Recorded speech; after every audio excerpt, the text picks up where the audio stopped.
Hello everyone, welcome to Grimm's Garage, and today we're doing another NECA horror figure unboxing and observation, this time being Dr. Herbert West of Re-Animator, an H.P. Lovecraft classic tale.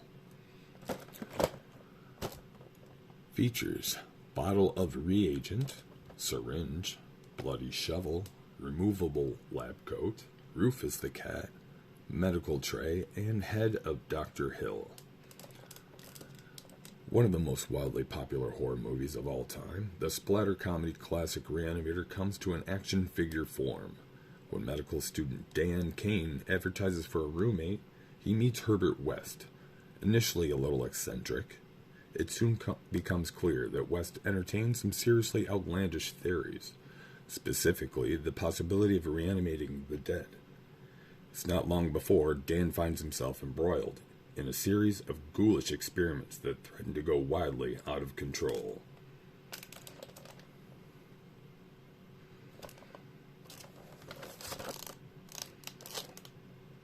Let's get this sucker open.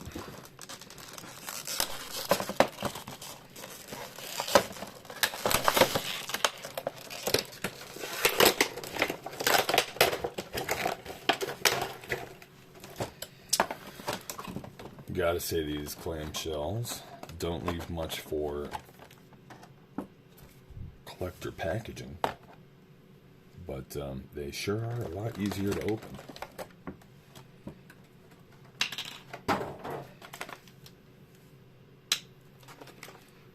Alright, got a lot of rubber bands.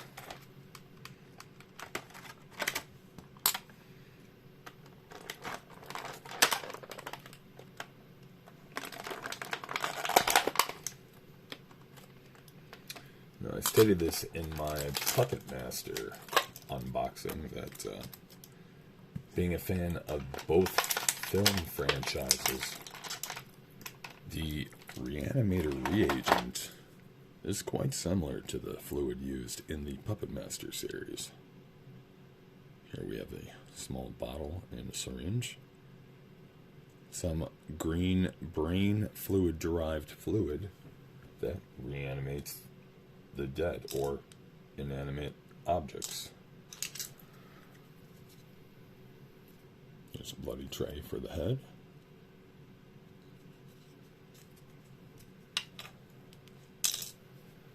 In the Puppet Master series, it works exactly the same way. In fact, Puppet Master 3, they show them Nazis trying to reanimate a body, much like Herbert West with the serum, and it works much like Herbert West's results. Uncontrollable. Mere shadow of their former selves. And here's the unfortunate reanimated kitty of the film.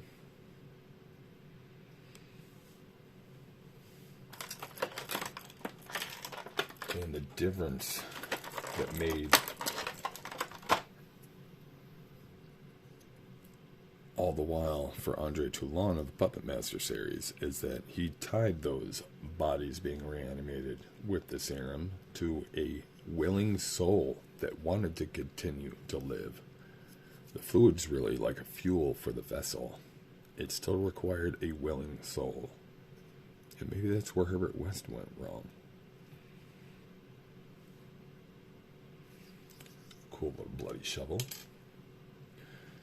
What at first glance, upon purchase, I thought was a pack of cigarettes. That didn't make sense because I purchased this with a gremlin that did have a pack of cigarettes. Seems to be just a pocket protector with some pens and pencils.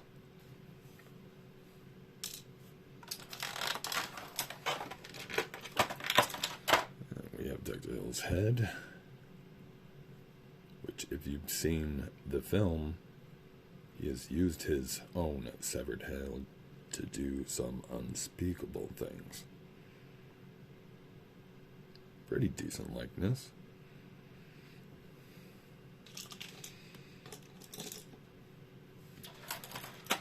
And the doctor himself.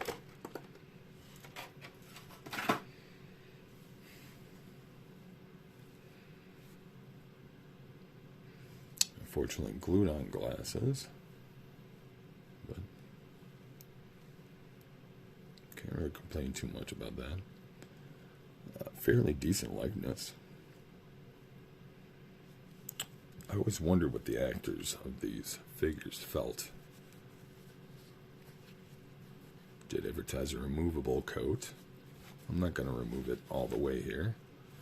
But some vintage doll style clothing. It's got some Velcro back here for his pants. No underwear is seen. The usual splotchy black spots on the plastic. I've seen that a lot on their figures. I think they're just using up mixed plastic where they assume most likely won't be seen well or much. But I could see some on the side of his neck.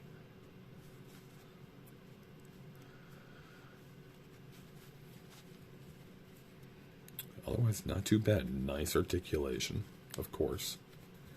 All their figures are pretty nice.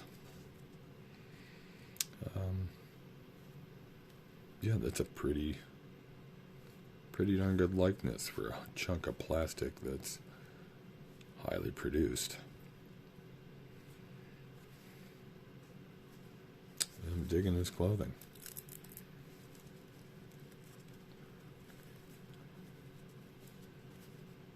There is some quality there. All this will look great in a nice little diorama.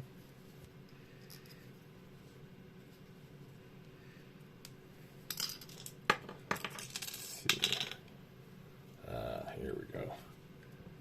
Gotta give him the syringe.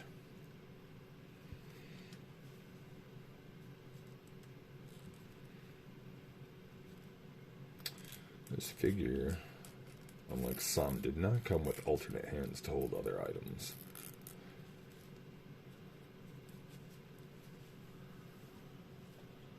There we go. Thank you for joining me today. Please hit that like and subscribe.